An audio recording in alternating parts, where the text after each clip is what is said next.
الحمدللہ رب العالمین والعاقبۃ للمتقین والصلاة والسلام علی اشرف الانبیاء والمرسلین وعلی آلہ وصحبہ اجمعین اما بعد فاعوذ باللہ السمیع العلیم من الشیطان الرجیم بسم اللہ الرحمن الرحیم قد افلح من تزکا وذکر اسم ربہ فصلی بل تؤثرون الحیاۃ الدنیا والآخرۃ خیر وابقی ان ھذا لفی الصحف الاولی صحف ابراہیم وموسیٰ صدق اللہ العظیم اللہم صلی علی محمد وعلی آل محمد کما صلیت علی ابراہیم وعلی آل ابراہیم انک حمید مجید اللہم بارک علی محمد وعلی آل محمد کما بارکت علی ابراہیم وعلی آل ابراہیم انک حمید مجید رب اشرح لی صدری ویسر لی امری واحلل عقدۃ من لسانی یفقہوا قولی۔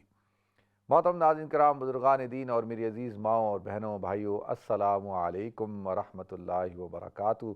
میں آپ کا میزبان عبدالوہاب آپ کو پروگرام گفتگو کے اندر خوش آمدید کرتا ہوں۔ ناظرین، اللہ رب العزت نے قرآن پاک میں ارشاد فرمایا، قد افلح من تزکا، تحقیق کامیاب ہو گیا وہ شخص جس نے اپنا تزکیہ کیا۔ ناظرین، تزکیہ کیا چیز ہے اور تزکیے کے کتنے مراحل ہوتے ہیں اور کن کن چیزوں کا انسان کو تزکیہ کرنا چاہیے کہ وہ کامیابی کی اور کامرانی کے مقام پر پہنچے، فلاح کے مقام پر پہنچے، جس کو اللہ کہتے ہیں قد افلح، تحقیق کامیاب ہو گیا، فلاح پا گیا وہ شخص۔ تو سب سے پہلے بنیادی چیز یہ ہے کہ تزکیہ کہتے کسے ہیں اور اس کا مطلب کیا ہے۔ دیکھیں، انسان، میں کئی دفعہ آپ حضرات کے سامنے اس بات کو بیان کر چکا ہوں کہ انسان مرکب ہے جسم کا اور روح کا، اور اس کے ساتھ ساتھ انسان کے اندر اللہ تعالیٰ نے کچھ قوتیں رکھی ہیں۔ قوتوں سے مراد کیفیات رکھی ہیں۔ وہ کیفیات، وہ قوت کیا ہیں؟ مثال کے طور پہ انسان کے اندر قوت غضبیہ رکھی ہے یا غضبانیہ رکھی ہے یا قوت غضبیہ رکھی ہے۔ یعنی قوت غضبیہ سے مراد کیا کہ انسان کے اندر اللہ تعالیٰ نے غصہ رکھا ہے، غضب رکھا ہے۔ اب یہ کیفیت کا نام ہے۔ اسی طریقے سے انسان کے اندر اللہ تعالیٰ نے قوت بہیمیہ رکھی ہے۔ اللہ تعالیٰ نے، یعنی بہیمیہ وہ قوت جو بہائم میں پائی جاتی ہے، چوپایوں میں پائی جاتی ہے۔ اسی طرح سے اللہ تعالیٰ نے انسان کے اندر جو ہے وہ قوت رکھی ہے کہ جو چیر پھاڑ کرنے والے جانوروں میں پائی جاتی ہے، جیسے شیر، چیتا اور اسی قسم کی جو مخلوق ہیں۔ تو اللہ تعالیٰ نے انسان کے اندر قوت شہوانیہ بھی رکھی ہے کہ اللہ تعالیٰ نے انسان میں جو شہوت رکھی ہے اس شہوت کو پورا کرنے کی قوت۔ اب یہ ساری دیکھیں، اللہ تعالیٰ نے انسان کے اندر یہ چیزیں رکھی ہیں۔ یہ کیفیات ہیں، یہ قوتیں ہیں، اس کا اظہار کرتا ہے انسان۔ غضب کا اظہار کب کرتا ہے؟ جب وہ غصے کی حالت میں ہوتا ہے اور اس کو خوب غصہ آ رہا ہو کسی بات سے۔ غصہ کیوں آتا ہے؟ کہ انسان کی طبیعت اور مزاج کے خلاف کوئی بات ہو جائے یا ایسا کوئی کام ہو جائے کہ جس سے اس کی ذات کو نقصان پہنچتا ہو، تو اس کے اندر غصے کی کیفیت پیدا ہو جائے گی۔ اب غصے کے بعد انسان کے اندر جو ہے، اب وہ غصہ اگر کنٹرول کے اندر ہے کہ انسان نے غصے کے اوپر کنٹرول کر لیا، اب غصہ آ رہا ہے، اب اس نے اس کو کنٹرول کیا ہوا ہے، یعنی غصہ کر رہا ہے لیکن اپنے الفاظ پر، اپنے کلام پر کنٹرول ہے۔ کہتے ہیں نا کہ انسان غصے کی حالت میں پتہ چلتا ہے کہ انسان کے اندر کیا ہے۔ اب وہ اگر گالیاں دینا شروع ہو گیا ہے، اول پھول بکنا شروع ہو گیا ہے، بکواس کرنا شروع ہو گیا ہے، فضولیات کے الفاظ، فضول باتیں کرنا شروع ہو گیا ہے، تو اس کا مطلب یہ ہے کہ اس کو اپنے غصے پہ کنٹرول نہیں ہے۔ اسی لیے اس کی جو زبان ہے، یعنی جو اس کا جو ضمیر ہے، ضمیر کے اندر جو الفاظ آ رہے ہیں برائی کے، گالی کے، تکلیف دینے کے، زبان کے ذریعے سے وہ اظہار کر رہا ہے، بتا رہا ہے، بول رہا ہے، تو اس کا مطلب ہے کہ اب اس کو کنٹرول نہیں ہے۔ جو اس کے اندر ہے وہ باہر آ رہا ہے، اور لیکن وہ اس کو کنٹرول نہیں کر سکتا۔ پھر اس کا دوسرا درجہ کیا ہوتا ہے کہ انسان جو ہے وہ اب زبان سے بڑھ کر اپنے ہاتھوں کا استعمال کر رہا ہے کہ بھئی وہ اب تشدد پہ اتر آیا ہے، وہ گریبان تک پہنچ گیا ہے، وہ اس نے ہاتھ اٹھا لیا ہے۔ اب یہ ایک دوسرا اس کا درجہ ہے کہ بھئی یہ تو گالی تو ہے، برے الفاظ کا استعمال تو ہے، وہ بھی بہت غلط ہے، لیکن اب یہ کہ اب ہاتھوں کا استعمال شروع کر دیا، یہ بھی بڑی خطرناک بات ہے۔ اب ہاتھوں میں کیا ہے کہ انسان پش کر رہا ہے، گریبان پکڑ رہا ہے، اور جو ہے وہ تھپڑ مارتا ہے، پنچ مارتا ہے، یہ بڑی بری بات ہے۔ اس کا مطلب یہ ہے کہ اب یہ شخص جو ہے وہ حالت غضب میں ہے، اور اس کی کیفیت کے اندر اس کو اب کنٹرول نہیں ہے۔ اب یہ کیا کر رہا ہے کہ پہلے اس کی غصہ آنے کے بعد اس کی زبان پہ کنٹرول نہیں تھا، تو جو کچھ اس کے اندر تھا وہ اپنی زبان سے ظاہر کر رہا تھا، پھر اس کے بعد اب اس کو اپنے ہاتھوں میں بھی کنٹرول نہیں رہا، اب یہ اپنے ہاتھوں کا بھی استعمال کر رہا ہے، اپنے پاؤں کا بھی استعمال کر رہا ہے، پورے جسم کا استعمال کر رہا ہے۔ اب دیکھیں اس کے بعد کیا کرتا ہے انسان، جب اس کے اپنے اعضاء پہ کنٹرول نہیں ہوتا، اور وہ یعنی اس کا غصہ آؤٹ آف کنٹرول ہو رہا ہے، تو اب وہ کیا کر رہا ہے، کوئی چیز ڈھونڈ رہا ہے۔ اب اس کے ہاتھ میں جو چیز آ رہی ہے وہ اس کا استعمال کر رہا ہے، چاہے وہ اب برتن ہے، چاہے وہ گلاس ہے، چاہے وہ موبائل فون ہے، اب وہ اٹھا کر مار رہا ہے، توڑ رہا ہے۔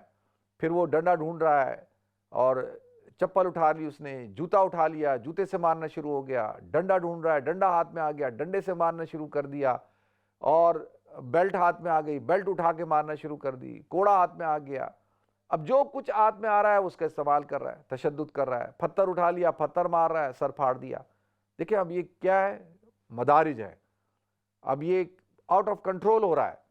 اسی طریقے سے اب اتنا زیادہ اس کو غصہ آ چکا ہوا ہے، وہ اس نے اپنے غصے کو کنٹرول نہیں کیا، تو اب وہ چھری اٹھاتا ہے، اور چھری اٹھا کر جو ہے وہ مارنے کے در پہ چھری کا استعمال کر رہا ہے۔ اگر اس کے پاس بندوق ہے تو وہ بندوق اٹھاتا ہے، بندوق لے کے جو ہے گولی چلا دیتا ہے۔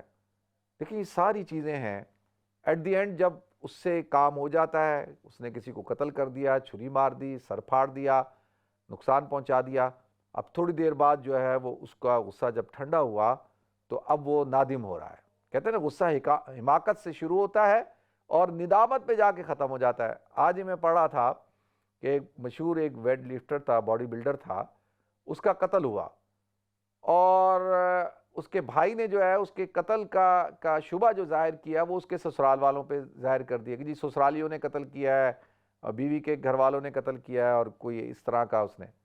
اب جب تحقیقات شروع ہوئی تو ہوتے ہوتے پتہ چلا کہ جس بھائی نے بیوی کے رشتہ داروں پہ الزام لگایا تھا وہی بھائی ملوث تھا، اسی کو پکڑا گیا کہ وہی اس نے اپنے بھائی کو قتل کیا۔ پوچھا کیوں بھائی، کیوں قتل کیا؟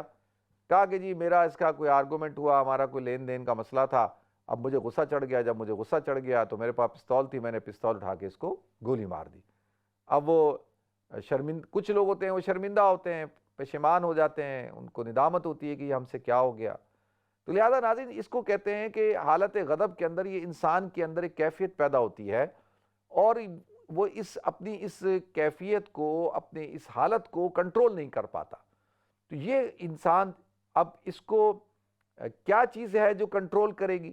دیکھیں میں یہ تزکیہ کا بتا رہا ہوں آپ کو، قد افلح من تزکا، یہ تزکیے کے اندر صرف یہ نہیں ہے کہ جی انسان جو ہے وہ اپنے اندر سے کبر کو ختم کرے، اپنے اندر سے کینے کو ختم کرے، اپنے اندر سے بغض کو ختم کرے، اپنے اندر سے عداوت کو ختم کرے، اپنے اندر سے جو ہے وہ جو نفرت ہے اس کو ختم کرے۔ ایسا یہ نہیں ہے کہ بھئی صرف جو مشائخ جو تزکیہ کرتے ہیں اور وہ تزکیہ صرف قلبی بیماریوں کا ہوتا ہے، اور بس لوگوں کے اندر سے جو ہے بغض، کینہ، عداوت نکل گیا، لیکن اگر غصے پہ کنٹرول نہیں ہے تو اس کا مطلب یہ ہے کہ اس کا تزکیہ نہیں ہوا۔ حضور اکرم صلی اللہ علیہ وسلم کو جو اللہ تعالیٰ نے جو مبعوث کیا تو وَيُعَلِّمُهُمُ الْكِتَابَ وَالْحِكْمَةَ وَيُزَكِّيهِمْ وَيُعَلِّمُهُمُ الْكِتَابَ وَالْحِكْمَةَ۔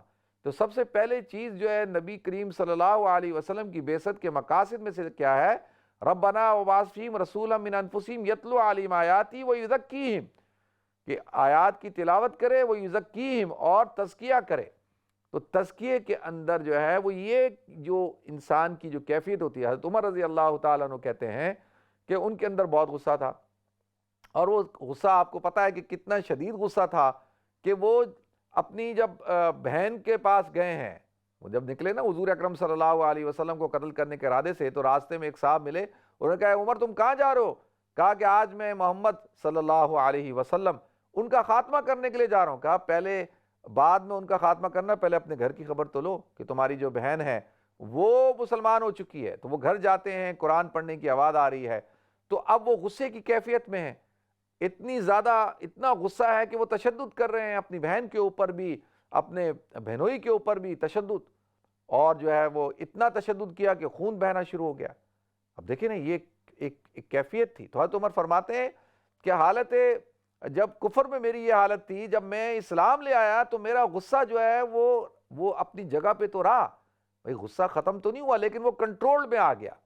اور کنٹرول میں کیا تھا کہ اب حق کے لیے غصہ کرتا تھا میں، ناحق غصہ نہیں کرتا تھا، اور جہاں کرنا ہوتا تھا وہاں بھی کنٹرول کے ساتھ کرتا تھا. تو یہ ہے تزکیہ. تو انسان جو ہے وہ اپنے غصے کو اب کیا کرتا ہے، اب غصے کی کیفیت ہے. کچھ لوگ ہوتے ہیں ان کے اندر غصہ بہت زیادہ پایا جاتا ہے اور وہ اپنے غصے کو کنٹرول نہیں کر سکتے. اچھا، اور ان کا جو ہے وہ اتنا وہ شارٹ ٹیمپرز ہوتے ہیں کہ ان کا ٹیمپر لوز ہو جاتا ہے چھوٹی چھوٹی باتوں پہ. تو اب ان کے لیے کیا، اللہ کے رسول صلی اللہ علیہ وسلم نے ارشاد فرمایا کہ اگر کھڑا ہوا ہے تو بیٹھ جائے، بیٹھا ہوا ہے تو لیٹ جائے، لیٹا ہوا ہے تو کھڑا ہو جائے اور چلنا شروع کر دے، اور اس کو پانی پلاؤ. کیونکہ یہ جو غصہ ہے شیطان کی طرف سے ہوتا ہے، اور شیطان آگ سے بنایا ہے، اور غصے کی حالت میں انسان کی زبان سے، اس کے کلام سے، اس کے ہاتھوں سے انگارے نکل رہے ہوتے ہیں، اس کا دماغ جو ہے وہ ابل رہا ہوتا ہے. تو لہذا اس کو پانی پلاؤ. جب اس کو پانی پلاؤ گے تو یہ کیا ہوگا کہ اس کی غصے کی کیفیت جو ہے وہ کم ہو جائے گی. اس کو پانی پلاؤ.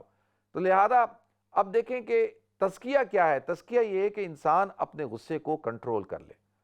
اس کا غصہ جو ہے، اب یہ تو ہو نہیں سکتا کہ وہ غصہ نہ کرے گا، لیکن وہ کم سے کم ایک اپنے ارد گرد ایک ایسی باڑ لگا لے کہ بھئی میں نے غصہ کرنا ہے. غصہ تو ہوگا، لیکن میں نے غصے کے اندر اپنی زبان کا غلط استعمال نہیں کرنا، میں نے گالیاں نہیں دینی، زبان کو کنٹرول کرنا ہے، میں نے اپنے ہاتھوں کو کنٹرول کرنا ہے، میں نے یعنی اپنے جسم کو کنٹرول کرنا ہے. تو اس کو کہتے ہیں تزکیہ، کہ یہ وہ شخص ہے جس نے اپنی تربیت کر لی ہے. دیکھیں تو سم ٹائم کیا ہوتا ہے، قانون جو ہے وہ آپ کو کنٹرول کراتا ہے نا، کہ بھئی آپ زبان سے گالیاں دے رہے ہیں، لیکن جیسے آپ نے ہاتھ کا استعمال کیا، فزیکل ہوئے، تو پھر قانون کہتا ہے کہ نہیں بھائی آپ نے تو فزیکل ہو گئے، آپ نے جرم کر دیا ہے. تو اب کیا ہے، قانون کہے گا پکڑو اس کو، اس نے کیوں کسی کو تھپڑ مارا، کیوں پتھر مارا، کیوں اس نے جو ہے کسی کو جسمانی طور پر نقصان پہنچایا، تو یہ جرم ہے، اس کو سزا ملے گی. اب سزا مل گئی تو سزا ملنے کے بعد کیا ہو رہا ہے کہ نیکسٹ ٹائم یہ وہ کام نہیں کر رہا. اب نیکسٹ ٹائم اس لیے نہیں کر رہا، کہہ رہا کہ ابھی اگر میں کروں گا تو کیا ہوگا، مجھے سزا ملے گی. تو یہ دوسری قسم کی لوگ ہوتے ہیں کہ جو سزا کے ذریعے سے ہی جن کی تربیت ہوتی ہے. یہ وہ لوگ نہیں ہوتے کہ جن کی آپ فضائل سنا کر، جن کو آپ مینٹل تھیراپی کرا دیں اور ان کی تربیت ہو جائے. نہیں، ان کو جب تک سزا نہ ملے یہ کنٹرول میں نہیں آتے. ان کو پتا ہوتا ہے کہ ہم نے یہ کام کرنا ہے تو اس کے بعد اگر ہم نے یہ کیا تو یہ ہوگا. تو لہذا ناظرین، یہ کیا ہے، تزکیہ ہے کہ اسلام یہ چاہتا ہے کہ مسلمان کا جو ہے تزکیہ ہو جائے. اب دیکھیں اسی طرح سے قوت بہیمیہ ہے، بہائم میں چوپائے آتے ہیں، اور خاص طور پہ یہ شیر، چیتا اور یہ جو درندے ہوتے ہیں. اب انسان کے اندر درندگی ہے، ہم کہتے ہیں نا یہ شخص تو درندہ ہے، اور اس کے اندر تو درندگی ہے، اور اس نے درندگی کی اعلیٰ مثال قائم کی. یعنی یہ اس شخص کے بارے میں بولا جاتا ہے کہ جو کسی دوسرے انسان کے اوپر اتنا تشدد کرے کہ اس کو چیر پھاڑ کے رکھ دے، اس کو جو ہے وہ کیا کرے کہ اس کو جسمانی طور پہ اتنا نقصان پہنچائے کہ وہ آدمی کہتا ہے یار یہ تو درندہ ہے، یہ انسان نہیں ہے.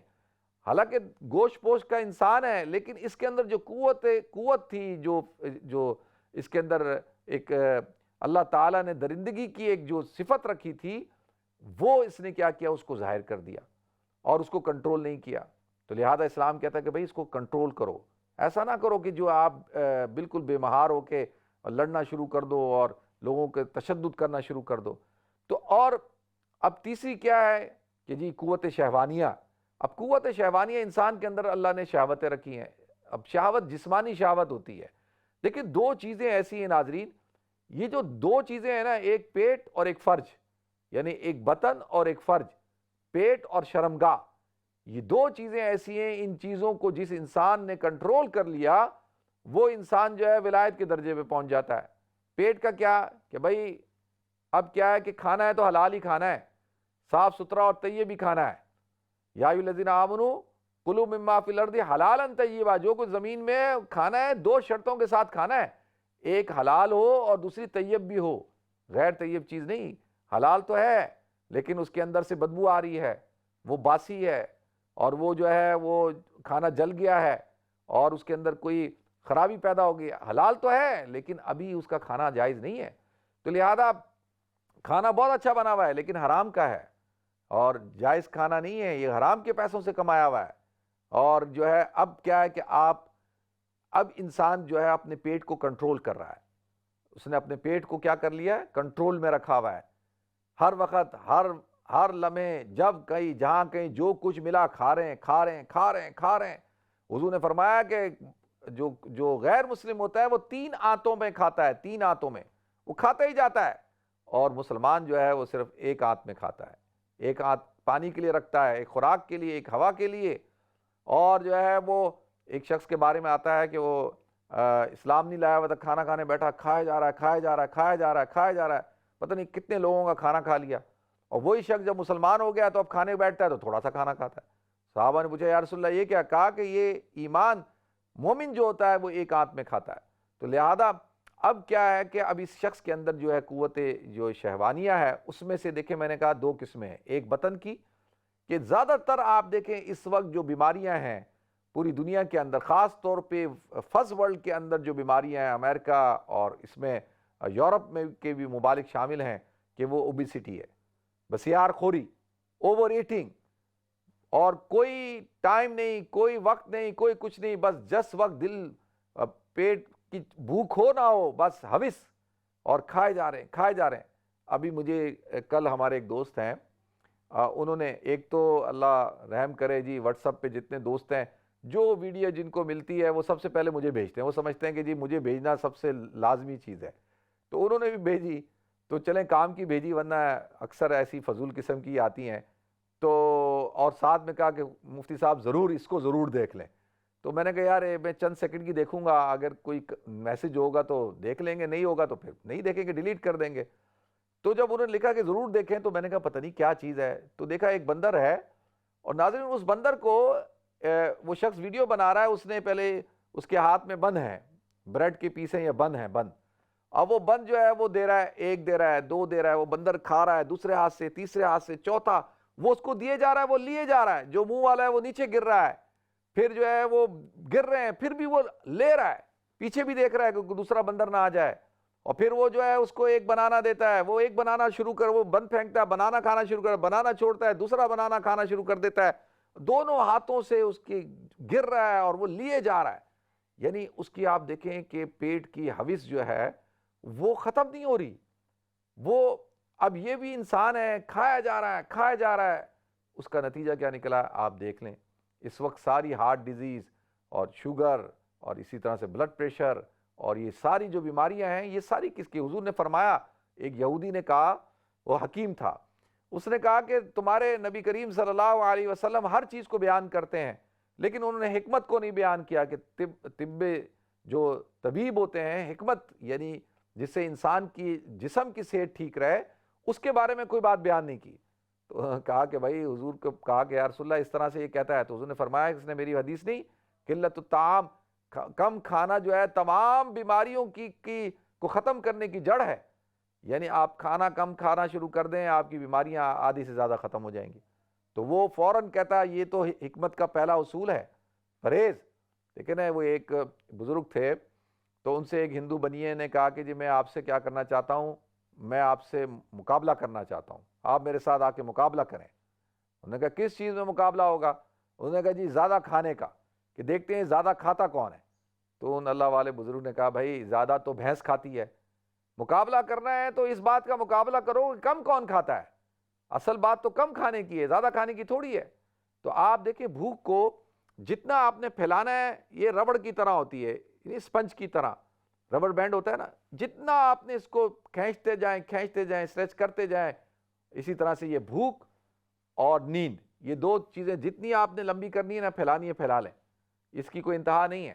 تو لہذا اب دیکھیں انسان کے اندر یہ، تو حضور نے فرمایا کہ دیکھو یہ جو پیٹ ہے نا، پیٹ، اب پیٹ کی حفاظت، یہ مرد چاہے عورت ہو چاہے مرد ہو، پیٹ کی حفاظت نہیں ہے تو پیٹ کی حفاظت کرنی. اور شرمگاہ کی دیکھیں آج کل پوری یہ جو آج ہم دیکھ رہے ہیں آج کی جو سوسائٹی ہے, اس سوسائٹی کے اندر سب کچھ گھوم رہا ہے کس کے ارد گرد؟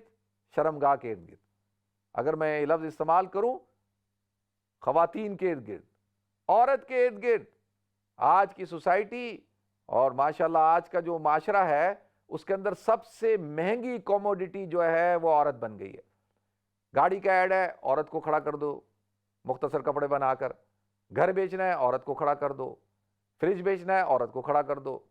اب بھائی فارمولا 1 کی جو ہے وہ ریس ہو رہی ہے, اس گاڑیوں کی ریس میں وہ ان خواتین کا کیا کام, مختصر کپڑے پہنا کے ان کو کھڑا کر دو. آپ دنیا کی کوئی چیز بیچنا چاہتے ہیں وہ اس وقت تک نہیں بکے گی جب تک کہ اس کے سامنے کوئی عورت نہیں ہوگی. اور عورت کو آزادی کے نام پر, عورت کو روشن خیالی کے نام پر, آزادی کے نام پر اس کو باہر نکالا گیا اور اس کے لباس کو مختصر کرتے کرتے کرتے یہاں تک پہنچا دیا. آج جو ہے وہ ہر چیز جو ہے وہ آپ کسی ریسٹورنٹ کا کہ ایڈ بنا لیں, آپ کسی کوئی چیز آپ کر لیں, اس میں خاتون کو سامنے لائیں گے. خاتون کو کموڈیٹی بنا دیا. اور جتنے مسائل کھڑے ہو رہے ہیں سارے کے سارے مسائل دیکھیں وہ کیا ہے کہ وہ آپ دیکھیں گے کس کی, خاتون کے عمر ہے. تو اللہ کے رسول نے ایسے تو نہیں فرمایا کہ جو شخص مجھے 2 گوشت کے لوتھڑوں کی ضمانت دے دے میں اس کو جنت کی ضمانت دیتا ہوں. ایک اپنی زبان, یہ بھی گوشت کا لوتھڑا ہے نا, اس کو کنٹرول کرنا ہے. یہ نہیں ہے کہ جو منہ میں آئے بول دیں. یہ منہ کا جو بواسیر ہوتا ہے یہ انتہائی درجے خراب ہے کہ آپ زبان سے اتنے گندے الفاظ استعمال کرتے ہیں. آپ کی زبان اتنی سخت ہے کہ آپ لوگوں کے دلوں کو چیر کے رکھ دیتے ہیں اور آپ سخت سے سخت زبان استعمال کرتے ہیں. اور اسی طریقے سے اللہ کے رسول نے ارشاد فرمایا کہ شرمگاہ کی حفاظت, آج جو ہے وہ شرمگاہ کی حفاظت بالکل ختم ہو چکی ہے اور وہ اصول و قیود ختم ہو چکے. تو کیا قوت شہوانیہ. اسی لیے تو آپ دیکھیں کہ حضور نے فرمایا کہ جو شخص زنا کرتا ہے وہ زنا کرتے وقت مسلمان نہیں ہوتا. حالت زنا میں, حالت شراب کے اندر, جس وقت وہ شراب پی رہا ہوتا ہے نشے کی حالت میں, زنا کی حالت میں, ایمان اس کے جسم سے سلب ہو چکا ہوتا ہے, ایمان اس کے جسم سے نکل چکا ہوتا ہے اور معلق ہوتا ہے. پھر وہ اس کیفیت سے نکلتا ہے تو ایمان دوبارہ آتا ہے کمزور ہو کر. تو آپ دیکھ لیں پھر اور یہ اب اسی لیے تو کہا کہ بھئی کنٹرول کرو اپنی شرمگاہ کو کنٹرول کرو. یہ نہیں کہ جی مذاق بنایا ہوا ہے. آج جو ہے وہ شادیوں کو بھی مذاق بنایا ہوا ہے. چسکے لیتے ہیں, دیکھیں چسکے لیے جا رہے ہیں کہ پہلی شادی, دوسری شادی, تیسری شادی, چوتھی شادی, اور سارے چسکے لے لے کے ایک ویڈیو آپ اپلوڈ کریں جس کے اندر آپ ایمان اور آخرت کی بات کریں, اس کے ویوز دیکھیں 500 ویوز, 1000 ویوز. ابھی اسی ویڈیو پہ آپ جو ہے تصویر لگا دیں کسی خاتون کی اور تھمبنیل بنا دیں اور کسی چسکے والا کوئی بات لکھ دیں, اگرچہ اندر وہ ویڈیو وہی ایمان کی ہو, اور لیکن جو ہے وہ کہتے ہیں نا اوپر سے ریپنگ اچھی کر دو, تو اس کے آپ دیکھیں گے ہزاروں ویوز ہو جائیں گے. ہر آدمی اس کو ٹک کرے گا یار اس کے اندر کیا ہے. آپ دیکھیں پچھلے دنوں پاکستان کی ایک شخصیت ہیں, ہم تو پہلے دن سے لوگوں کو کہتے تھے کہ بھائی اس سے بچ کے رہو, اور یہ کہ کوئی اسلامی اسکالر نہیں ہے اور یہ صرف مداری ہیں اور یہ صرف انہوں نے روپ دھارا ہوا ہے اور یہ اسلام کو جو ہے وہ بیچتے ہیں. اور لیکن ماشاءاللہ بہت سارے لوگ تو کہتے ہیں جی بہت بڑا اسکالر ہے. اچھا اس کا نتیجہ دیکھیں کیا طوفان بدتمیزی مچا ہوا ہے, اور جو ہے وہ شادی کو مذاق بنا دیا. اور پھر ہمارا میڈیا آپ دیکھیں آپ ایسے لوگوں کو عزت دیتے ہیں, آپ ان کو عزت دیتے ہیں, ان کو بٹھاتے ہیں, ان سے سوالات پوچھتے ہیں, اور وہ کہتا ہے میں نے کوئی غلط کام تو نہیں کیا, میں نے تو نکاح کیا ہے. تو بھائی نکاح کرنا کوئی غلط کام تو نہیں ہے, لیکن جس طرح سے آپ کر رہے ہیں. اور ابھی آج جو محترمہ جو ہے ایک اور آ گئی اور انہوں نے کہا جی مجھ سے بھی نکاح کیا تھا, چھپ کر نکاح. میں نے ایک آرٹیکل لکھا خفیہ نکاح, اگر آپ اس کو پڑھیں تو اس کے اندر یہی کہ نکاح جو ہے وہ اس طرح سے نہیں ہوتے کہ آپ جو ہے وہ معاشرے کو پیغام دے رہے ہیں اور جو ہے وہ سوسائٹی کو آپ کیا پیغام دے رہے ہیں. تو اس لیے کہا گیا کہ بھائی اپنے پیٹ کو اور اپنی شرمگاہ کو بچاؤ. تو ایسا مذاق نہیں ہے یہ اللہ تعالیٰ نے انسان کو جو بھیجا ہے وہ تزکیے کے لیے بھیجا ہے. تو لہذا ناظرین اللہ تعالیٰ مجھے آپ کو ہم سب کو عمل کرنے کی توفیق عطا فرمائے. وآخر دعوانا الحمدللہ رب العالمین.